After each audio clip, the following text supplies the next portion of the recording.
시카고 팡스 시간입니다. 교우 중 한 분이 이런 질문을 해왔습니다. 병원에 다니는 의사였었는데, 목사님, 대구 사람이니까 아실 것입니다. 글을 쓰다가 모르는 것이 있어서 연락을 했습니다. 대구에 있는 달성공원에 있는 이상화 시비에 어떤 시가 적혀 있습니까? 그런 질문을 했습니다. 대구에 놨다고 달성공원에 자주 가본 것도 아닙니다. 더구나 우리는 동인동 저 동쪽에 있었고 저 달성공원은 서쪽 끝이었습니다. 그래서 잘 모릅니다. 그래도 생각에 아마도 빼앗긴 덜에도 봄이 오는가 이거 아니겠습니까? 답은 했습니다만은 자신은 없었습니다. 한 번 더 묻습니다. 목사님 확실하십니까? 그러나 실은 잘 몰랐습니다.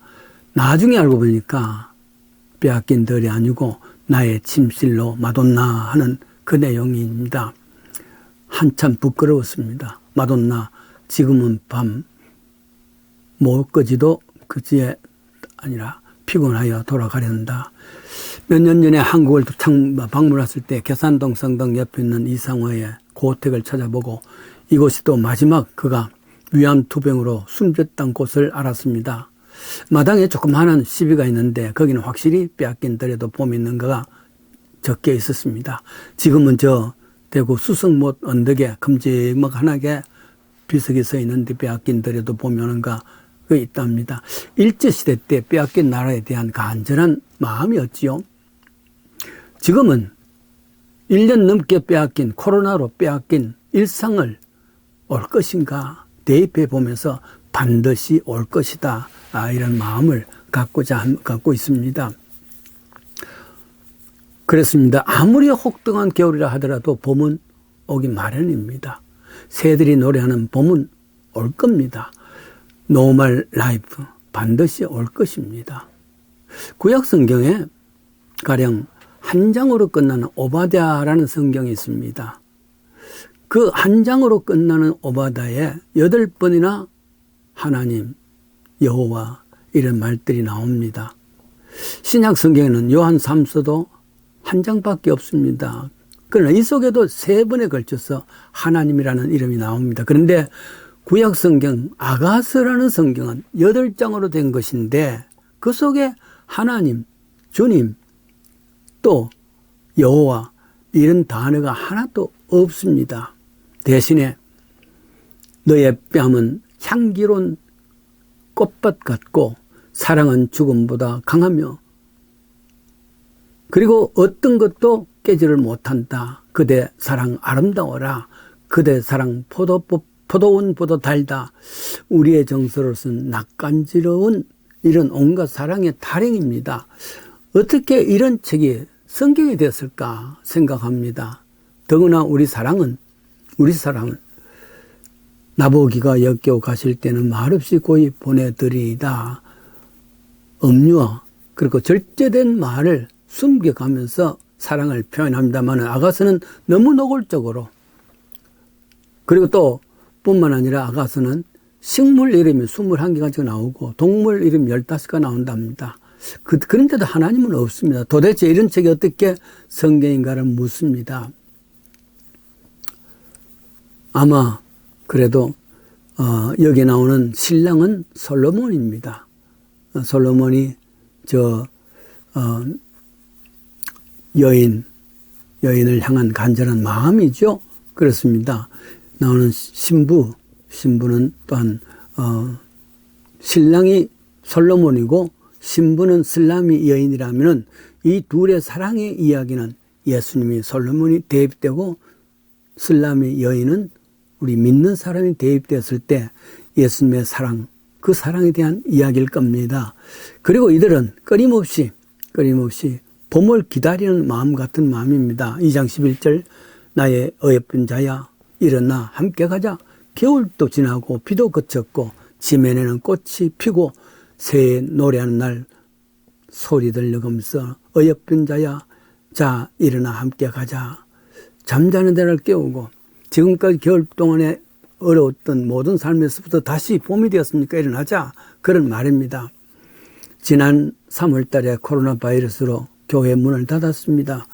그리고 1년이 넘게 이렇게 문이 닫혀 있습니다. 이럴 때에 저 시인의 이야기와 같이 빼앗긴더라도 봄이 오는가? 온다.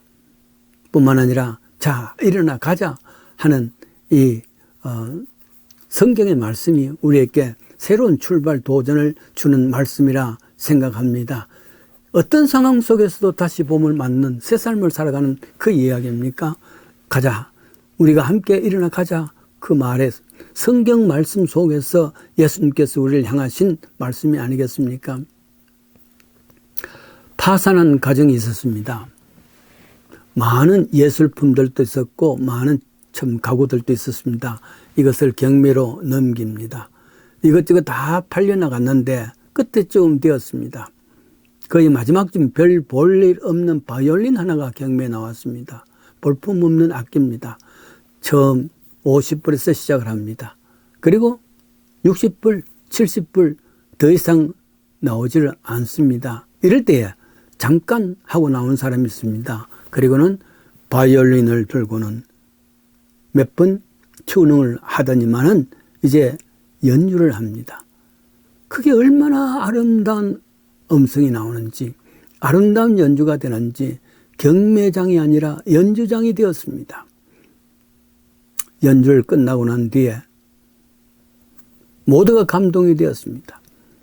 그러니까 이 다음에는 200불, 1000불, 2000불, 5000불까지 올라갔습니다.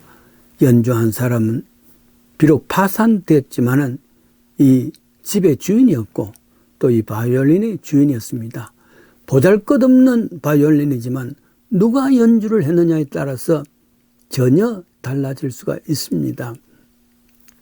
만약에 추운 사람에게는 이 바이올린이 연주가 아니라 그냥 땔감으로 쓸 수밖에 없습니다. 그렇습니다. 지금 코로나 바이러스로 인해서 꼼짝 못한 존재인데 일상으로 돌아갈 수 있을까?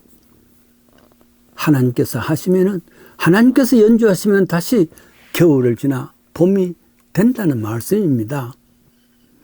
욕심, 욕망은 모든 것을 파괴하는 사탄의 무리입니다. 사탄은 끊임없이 그 욕심과 욕망이 인간을 파탄하게 하는 것이고 죽이게 하는 것 아니겠습니까? 그런데 하나님의 은총이 있다면 반드시 또 봄이 올 수 있단 말이죠.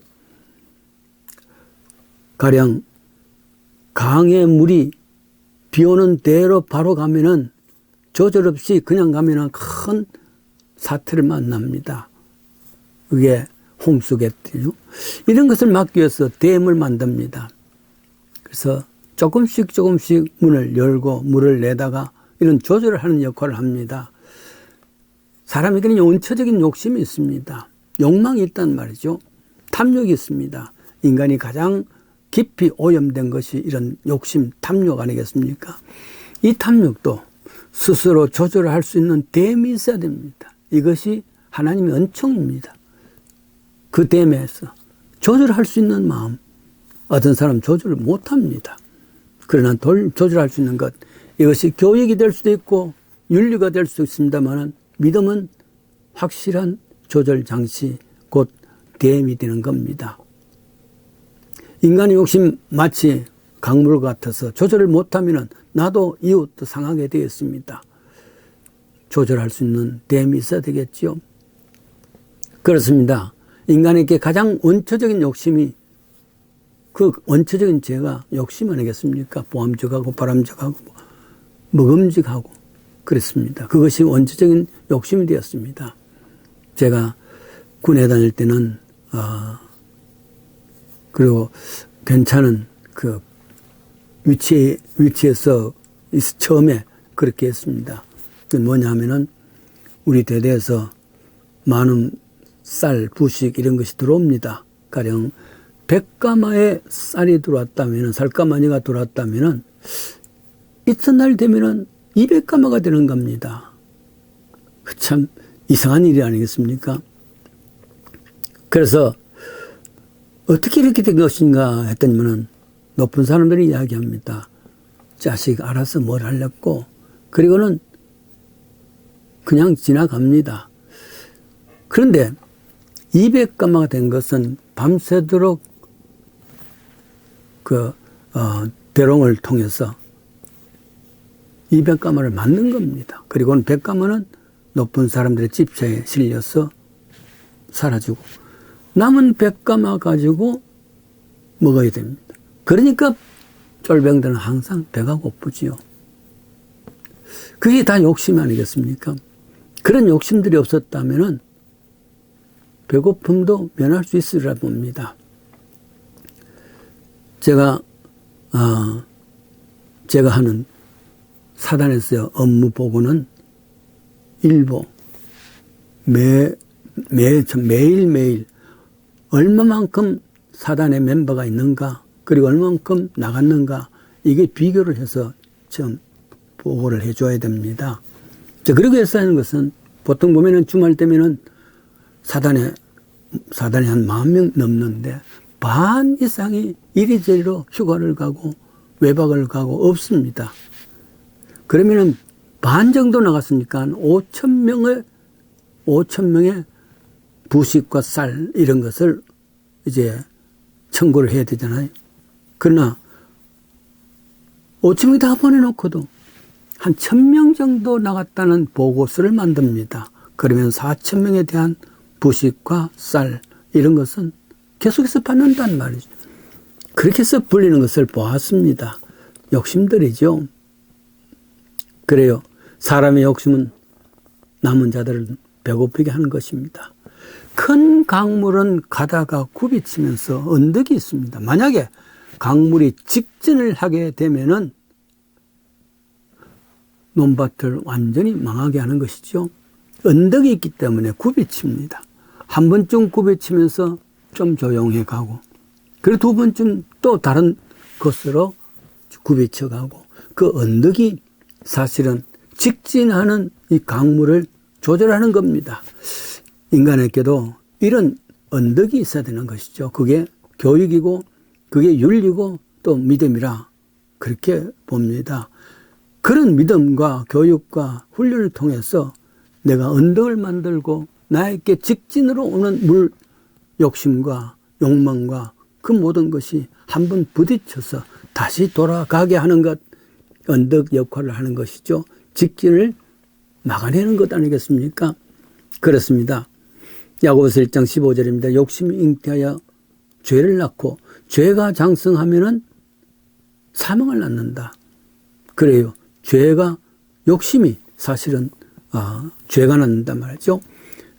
요한일서 2장 16절입니다.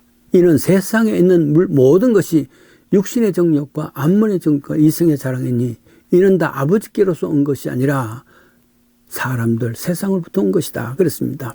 사탄의 욕심은 끊임없이 인생을 망하게 하고 죽이게 합니다. 이와 같이 코로나 바이러스를 통해서 수많은 사람들, 그리고 또 성전문까지 닫게 하는 역할을 합니다. 사탄의 욕심입니다. 그러나 분명한 것은 하나님께서 자 일어나 함께 가자, 빼앗긴 더라도 봄은 온다, 이 약속의 말씀이 우리의 믿음입니다. 이 믿음으로 코로나 바이러스로 인해서 좌절된 우리의 마음을 다시 움츠릴 수 있는, 다시 일어날 수 있는 소망을 가지십시다.